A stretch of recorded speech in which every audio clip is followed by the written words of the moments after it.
Pemerintah Hong Kong terus mencari penyebab utama tragedi kebakaran yang melalap apartemen Wong Fuk Court di Hong Kong dan menewaskan sedikitnya 128 orang. Terbaru kepolisian Hong Kong menangkap tersangka yang diduga terkait musibah ini. Seperti apa temuan terbaru terkait peristiwa kebakaran terburuk dalam 80 tahun terakhir di Hong Kong ini? Badan Anti Korupsi Hong Kong pada Sabtu 29 November 2025 menangkap 8 orang yang diduga terkait kasus kebakaran yang menimpa 7 dari 8 kompleks apartemen Wong Fuk Court. Badan Anti Korupsi Hong Kong mengatakan memulai penyelidikan tentang kemungkinan praktik korupsi dalam proyek renovasi bangunan yang didirikan tahun 1980-an oleh pengembang swasta itu. Sebelumnya, Kamis lalu kepolisian Hong Kong telah menangkap 3 tersangka dari pengembang dan konsultan pemugaran. Kepala Kepolisian Hong Kong, Chris Tang, dalam jumpa pers Jumat 28 November 2025 mengungkap temuan terbaru atas penyebab kebakaran di Wong Fuk Court. Temuan awal menunjukkan api pertama kali terjadi di jaring perimeter lantai bawah Wong Cheng House yang memicu kebakaran papan busa dan menyebar dengan cepat ke bangunan lain.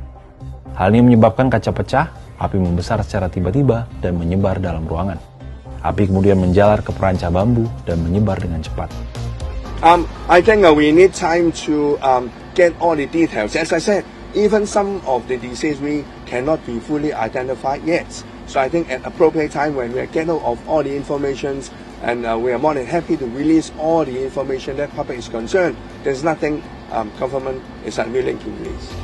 Lalu, seperti apa situasi terkini di Hong Kong pasca tragedi kebakaran di apartemen Wong Fuk Court? Pada Minggu 30 November 2025, pemimpin Hong Kong John Lee menghadiri peringatan berkabung yang digelar oleh pemerintah Hong Kong. Seperti diketahui, pemerintah Hong Kong menetapkan 3 hari berkabung.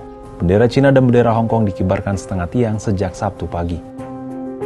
Sebelumnya, John Lee mengatakan pemerintah menyiapkan dana bantuan 300 juta dolar Hong Kong atau 48 miliar rupiah untuk membantu para korban kebakaran di kompleks Wong Fuk Court.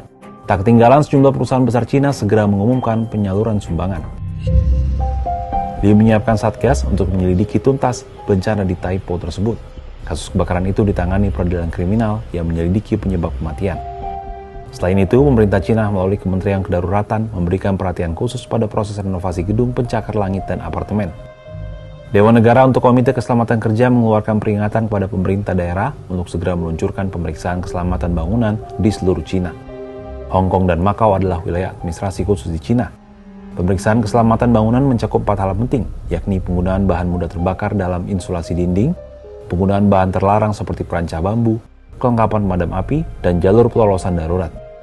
Kementerian Kedaruratan menyatakan pemerintah daerah di tingkat provinsi hingga paling bawah harus memeriksa menyeluruh dan mengambil tindakan tegas jika mendapati potensi bahaya.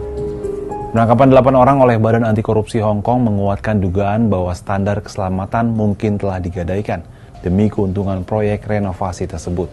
Kalau menurut Sobat Kompas, apa tanggapannya terkait adanya dugaan korupsi ini?